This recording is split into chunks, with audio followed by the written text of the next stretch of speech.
Hola, ¿qué tal? Una vez más, aquí estamos para continuar el análisis de cómo compartir de una manera más eficiente el mensaje del Evangelio.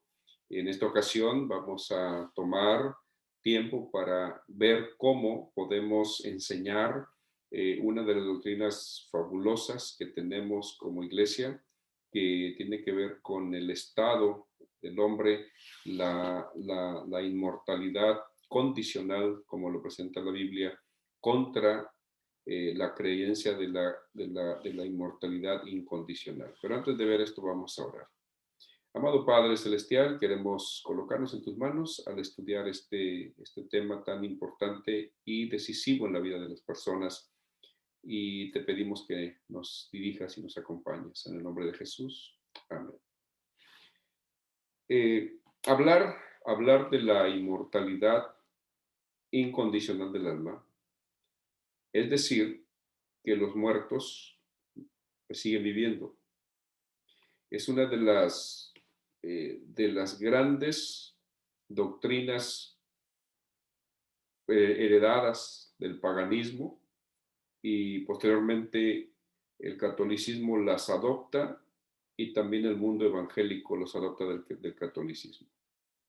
Pero es interesante hacer notar que es tan fuerte, tan abarcante la doctrina de la inmortalidad incondicional del hombre, que incluso, con toda precaución, pero es una realidad, la voy a decir, que incluso hasta en nuestro medio adventista que cree que no creemos eso, pues se llega a percibir.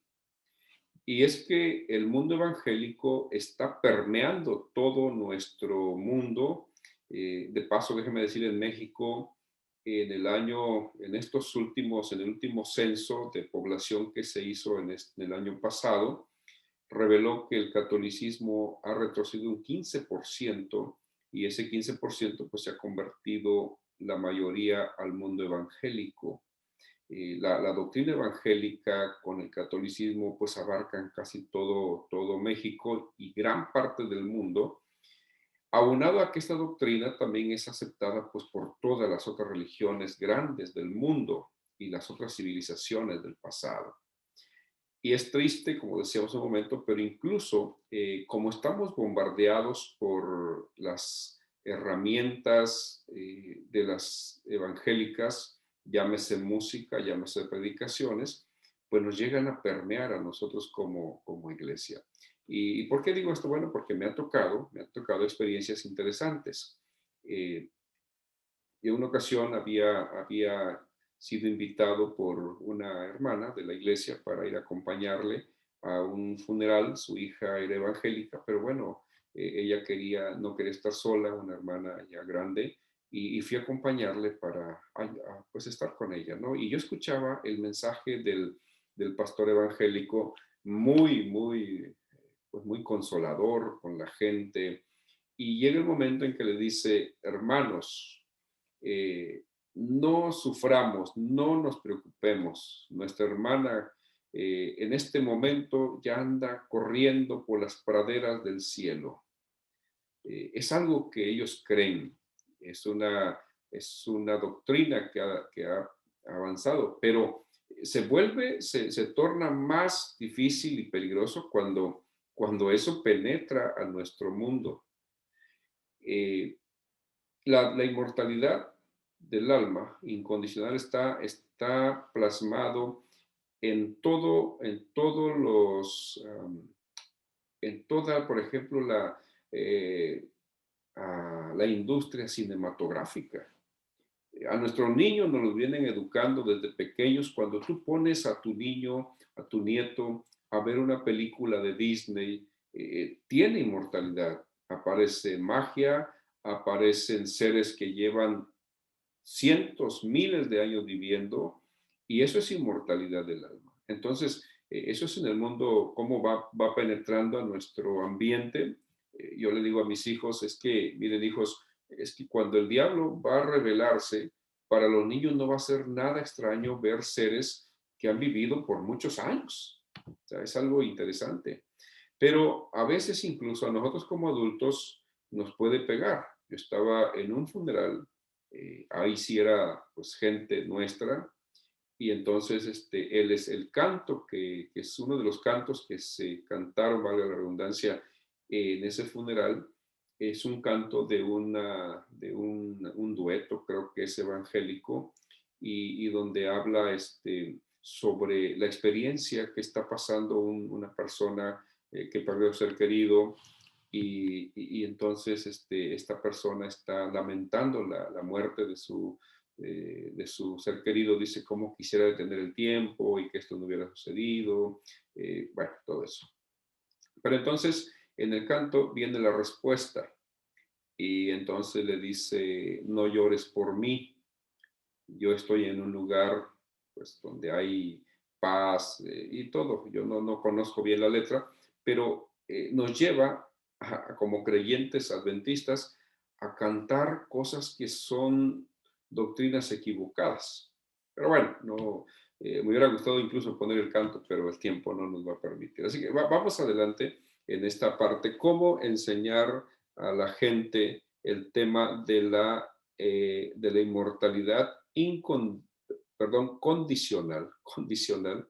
Ya hasta yo mismo me estoy aquí confundiendo.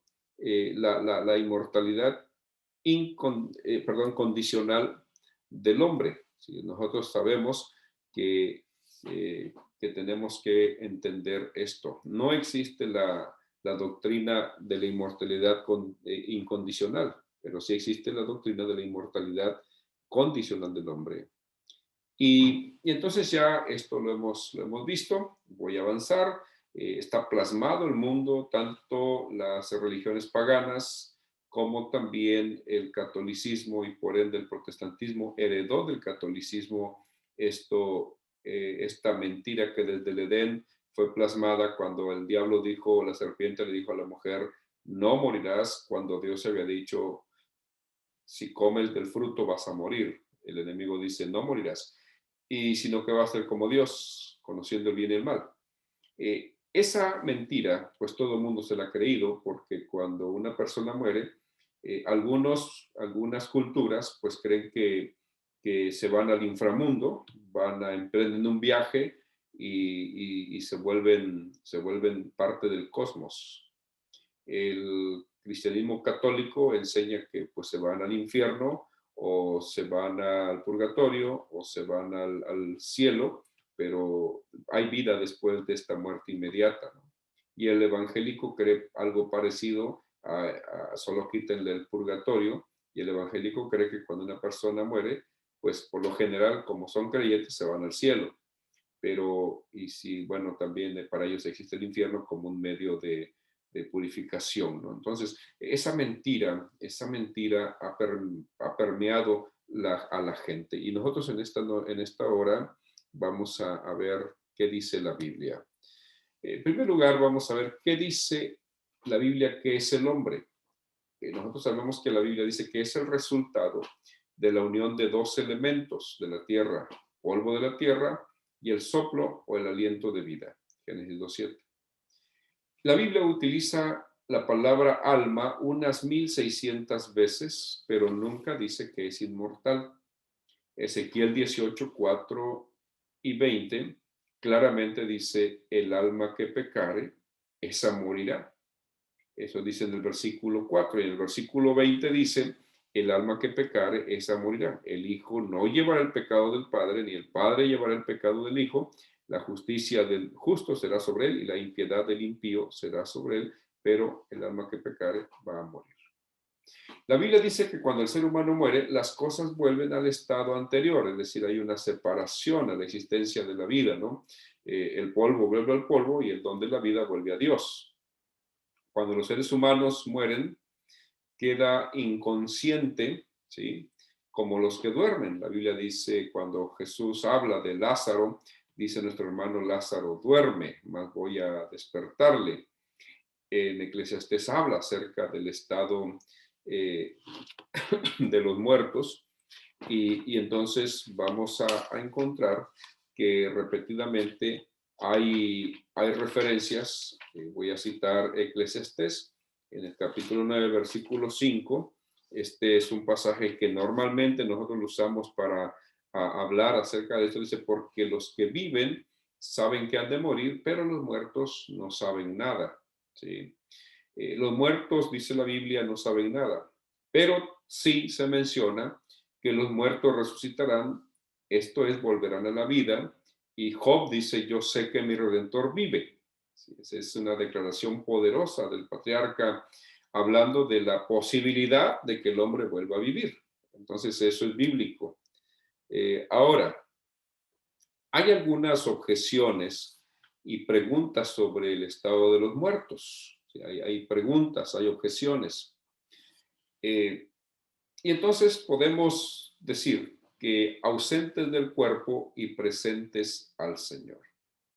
Pablo contrasta en este pasaje el cuerpo terrenal con el que recibiremos en ocasión de la segunda venida de Cristo, cuando los fieles resuciten. Primera a los Corintios, capítulo 15, versículo 42. Permítanme compartirlo con ustedes para entender mejor esta parte que el apóstol Pablo está diciendo. Primera a los Corintios 15, 42, dice así. Así también es la resurrección de los muertos. Se siembra en corrupción y resucitará en incorrupción. Está hablando claramente de la resurrección cuando nuestros cuerpos, de acuerdo a la Biblia, serán transformados. Ese estar presentes al Señor ocurrirá cuando Jesús vuelva por segunda vez. De acuerdo a Corintios 15, 51 al 56. Es bien interesante, nosotros conocemos la terminología adventista, pero a veces desconocemos la jerga, por así decirlo, de los hermanos evangélicos, porque ellos se basan, cuando decimos ausentes en el cuerpo y presentes al Señor, ellos se basan en 2 Corintios 5, 6 y 8. Permítame, voy a leerlo para ustedes. 5, 6 y 8 de 2 Corintios. Así que vivimos confiados siempre y sabiendo que entre tanto que estamos en el cuerpo, estamos ausentes del Señor.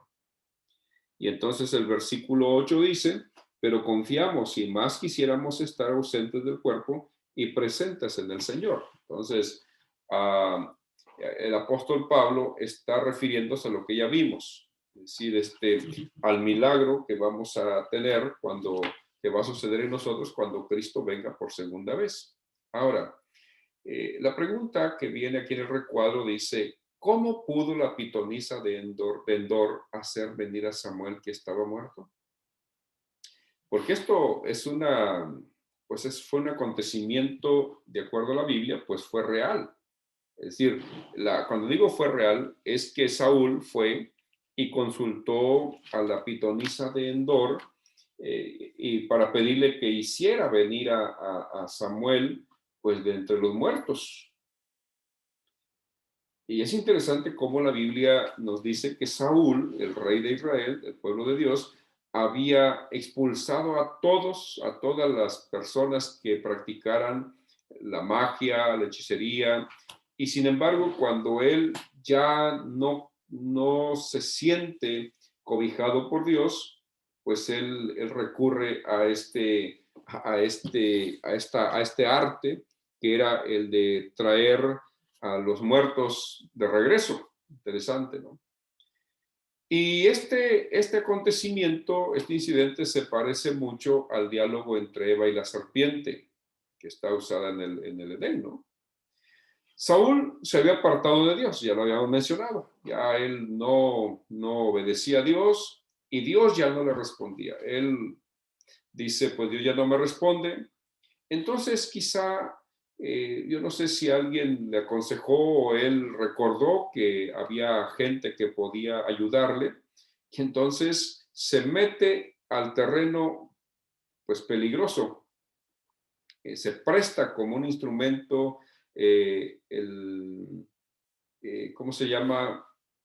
Para meterse en ese mundo de lo espiritual. Y entonces va una mujer que es utilizada por el enemigo como un medium, para entonces llevar a cabo su arte de lo que vamos a ver a continuación.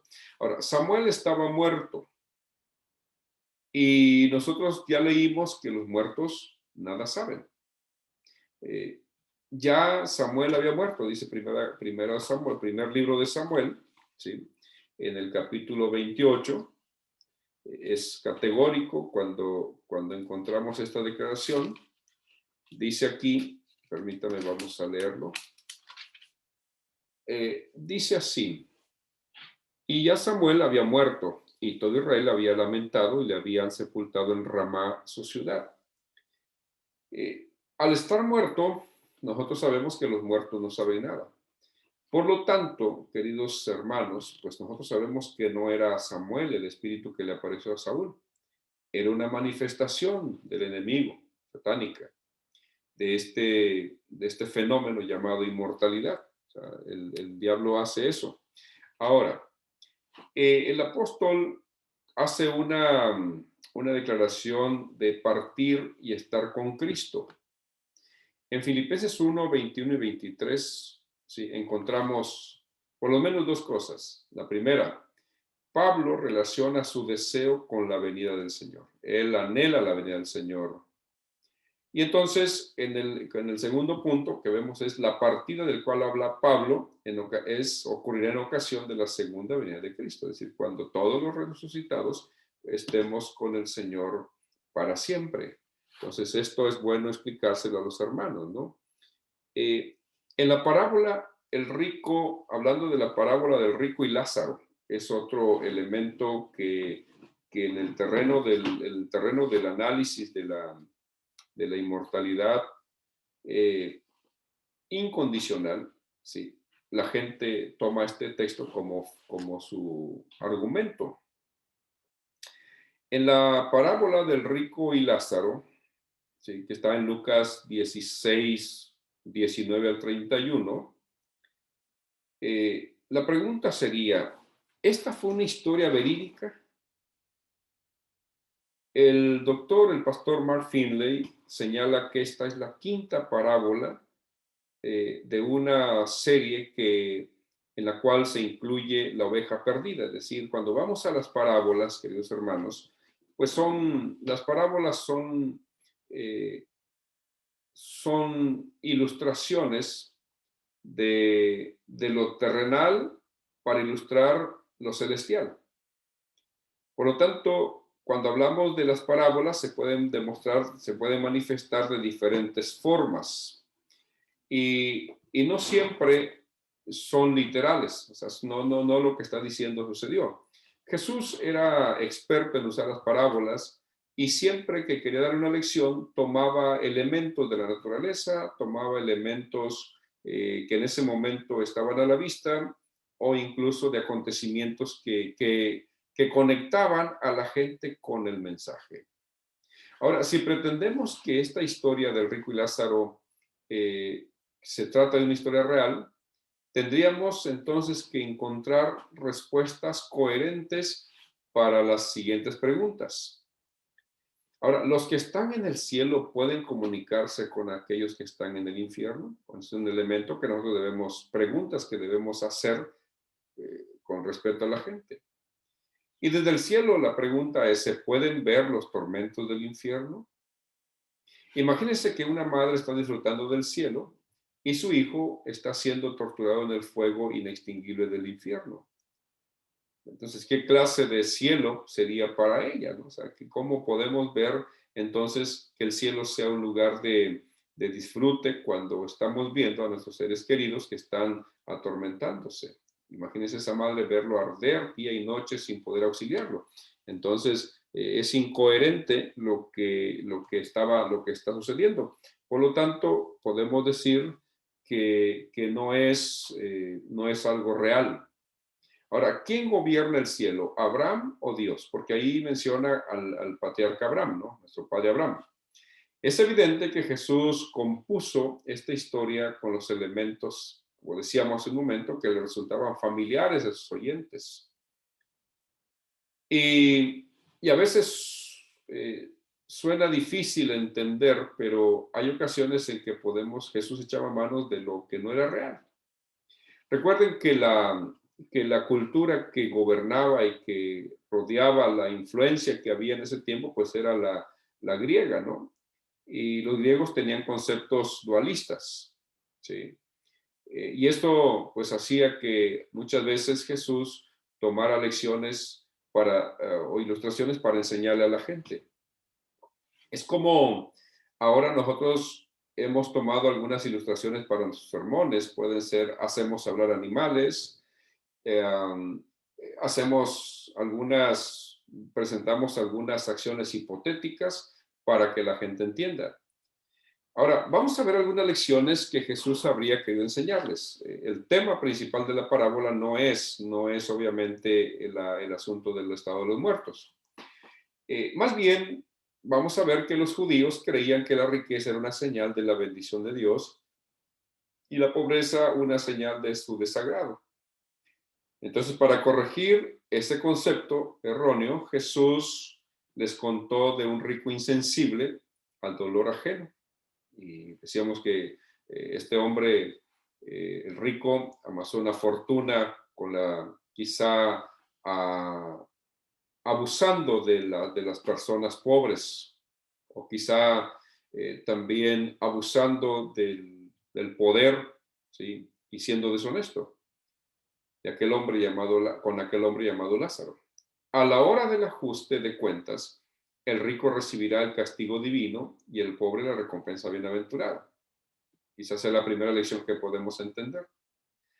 En segundo lugar, Jesús les enseñó que nosotros decidimos nuestro destino, es decir, tenemos la decisión de qué decidir, ir finalmente con Jesús cuando venga a esta tierra, ir al cielo, o perdernos por la eternidad, para la eternidad.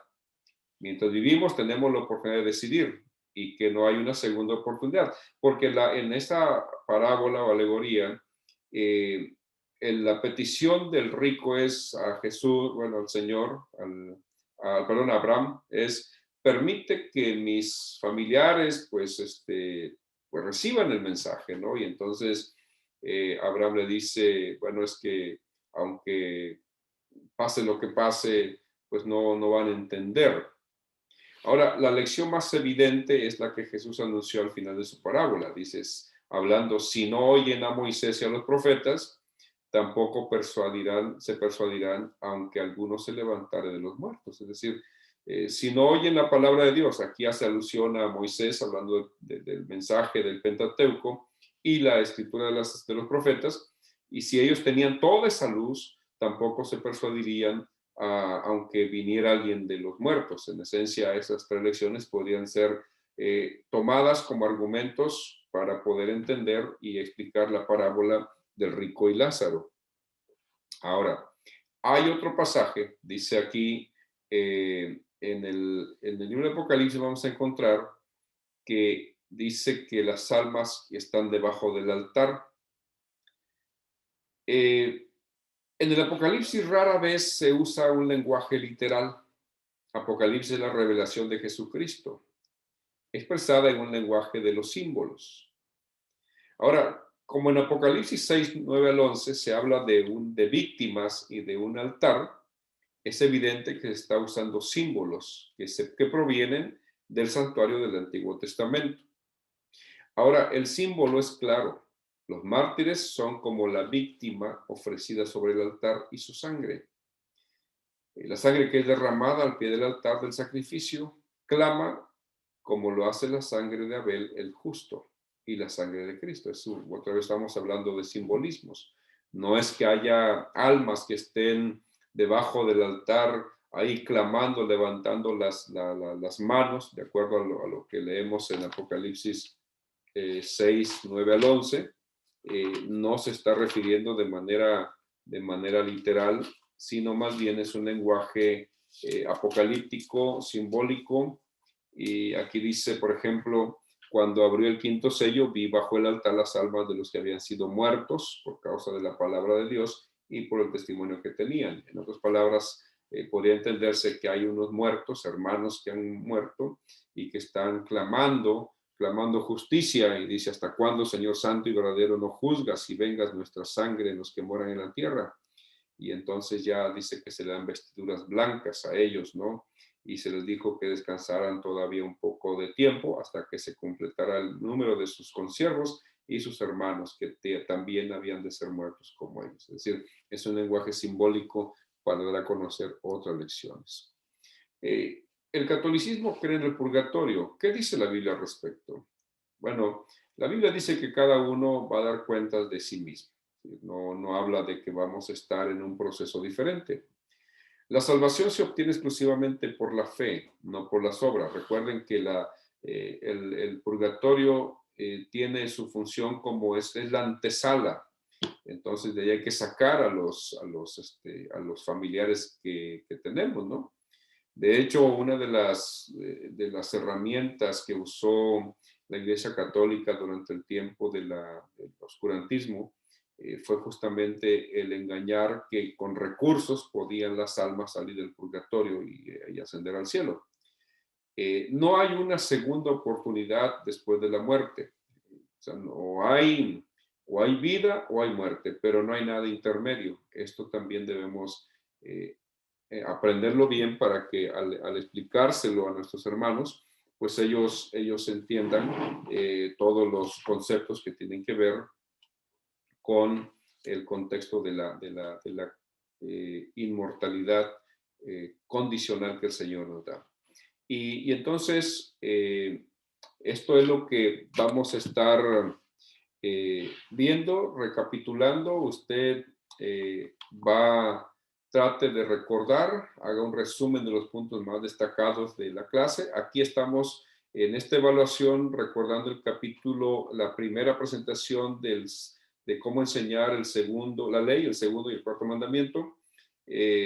Hagan un resumen de los puntos más destacados de los dos tópicos, tanto de lo primero, del primer video que vimos, como de este.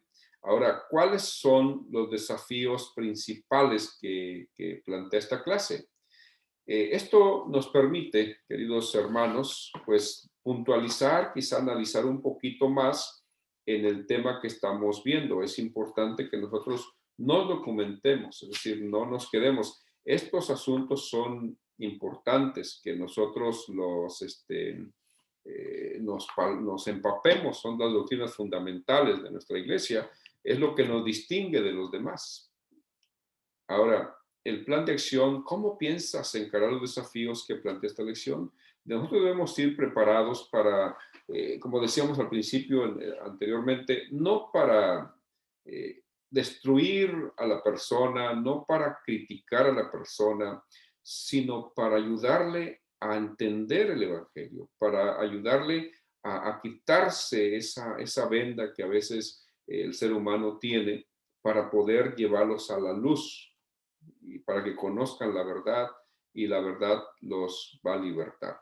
Por lo tanto, queridos hermanos y amigos, hemos recorrido este apasionante tema que tiene que ver con cómo entender la inmortalidad condicional del hombre.